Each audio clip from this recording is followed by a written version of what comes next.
大家好，小编这次呢将为大家介绍一些在东京的同志温泉。当然，这些温泉不是同志专主，而是比绝多圈内人士会去的吧。因为日本人的文化是非常喜欢去这些钱汤和桑拿，比绝多同志聚集的温泉也会有很多，而且不少也成为了圈内很有名气的发展钱汤。所以呢，这次我们将会为大家介绍一下咯。跟以往一样，小编会介绍他们的课程类型，什么的时间光顾会有发展的机会呢？另外，有无小编介绍的这些温泉也不是同志专主，也会有直男光顾。所以呢，在日本的在地人有时候会用一些特指和暗喻去辨认圈内人士的身份。这一次也会和大家分享一下，如果大家想知道的话，就要留意片尾的部分了。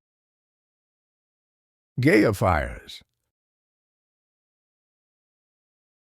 位屋池袋皇家饭店内的大浴场是当地圈内著名的同志温泉，距离池袋车站步行大约5分钟。油屋浴场是24小时对外开放，即使不入住饭店也否以使用。3小时的浴场费用是2000日元。这个浴场不分昼夜，也吸引了不少圈内人士光顾，特别是年轻人比绝多，主要是年纪大概以20多岁和30多岁。同志的使用比例大约是一半之多，不时也有年轻有练的优菜出现。蒸汽室会是主要发展地点，不过一般也会等待蒸汽室莫有人，或者是已确认全是圈内人士才会行动。所以释出暗喻和讯号是非常重要的，否则他们就要等你离开才会行动了。至于什么是暗喻，片尾就会有些例子哦。另外，如果大家也有打算入住饭店的话，在影片的描述里也会有预订链接，入住的话会比绝划算和方便，因为在早上和午夜可以玩的机会是最高的，入住的话你就可以任何时候使用。而且池袋的发展场 JR 和 Clubhouse 也是步行10分钟之内，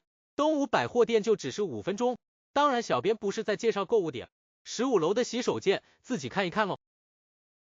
位屋西新宿的羽衣汤距离西新宿站步行5分钟，入浴费用是1100日元，是东京最著名的同志钱汤。原因是过去曾经有圈内人士因不雅行为而被捕，因此被广泛报道。但尽管如此，羽衣汤依然是深得圈内人士喜爱，课程大概是20至40岁居多，健壮有练的也会有，但精瘦的居多。不过大家也变得更为谨慎，一般行动并没有很多，只会在1楼的露天温泉会偶有发现。不过这里的营业时间是下午2点至凌晨1点30分，在双数日关门前的最后半个小时，桑拿房是最多圈内聚集的地点。另外值得一提的是，油屋这里是性别交换设施的，在不同的日子，男汤与女汤在不同日子会有不同的设施。男汤的话，善朔日是盐蒸房，到双朔日就会是烤箱。油屋盐蒸房是不用更换桑拿垫，基本上直浴是不会入内，所以大部分的圈内人士也是喜欢善朔日光顾。如果大家有兴趣来的话，就要先看清楚日子哦。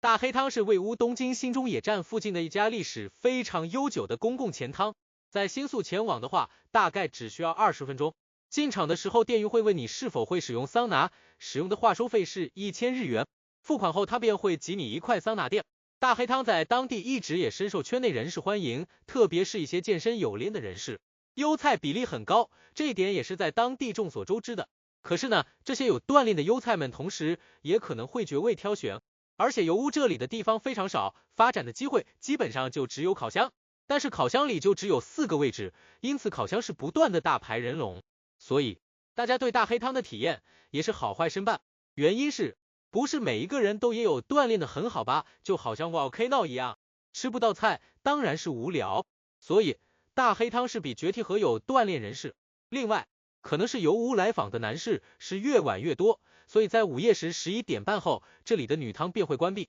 在这个时候入场的男士便可以进入女汤，而据称在这个时候会进入女汤的大部分也是圈内人士。但是呢，如果你选择这个时候来访的话，你要小心月而忘返，因为东京大部分尾班车也是在午夜12时左右，错过就莫有车回家哦。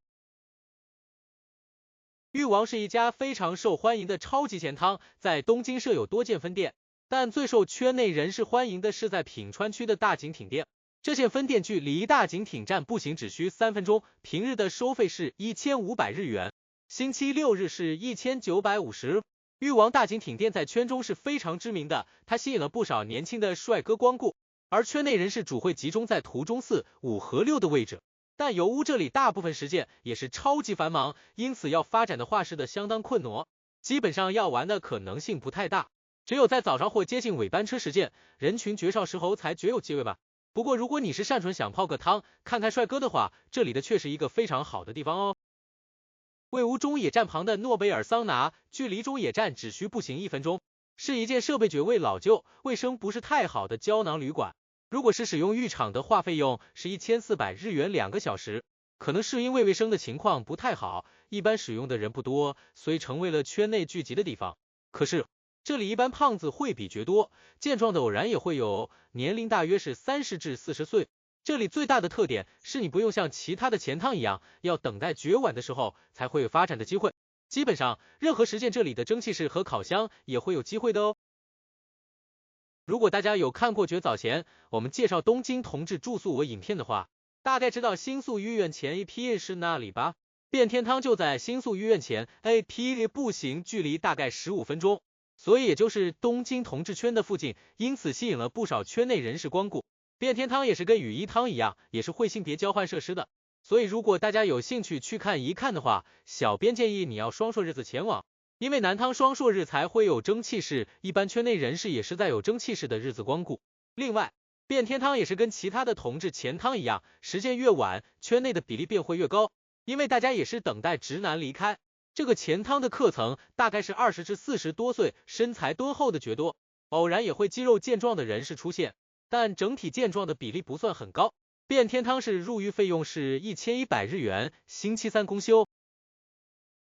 位于歌舞伎町的新宿天然温泉是新宿区内大型的超级钱汤，店内不只设有温泉浴池、烤箱和蒸汽室，还有餐厅和天台酒吧，更有一些健身设施，设备是应有尽有。天然温泉距离著名的新宿同志区二丁目步行是10分钟之内，因此圈内光顾的比例是非常之高。但由于这里地理位置优越，所以大部分时间也是非常繁忙，而且盲点和暗角基本上是没有，所以要玩的话一般只会在深夜或清晨的时候，因为这里是24小时营业，不少人会选择在这里过夜。这里的客层主要也是20多岁的年轻人士，健身有练士也会有，外来的游客也有不少。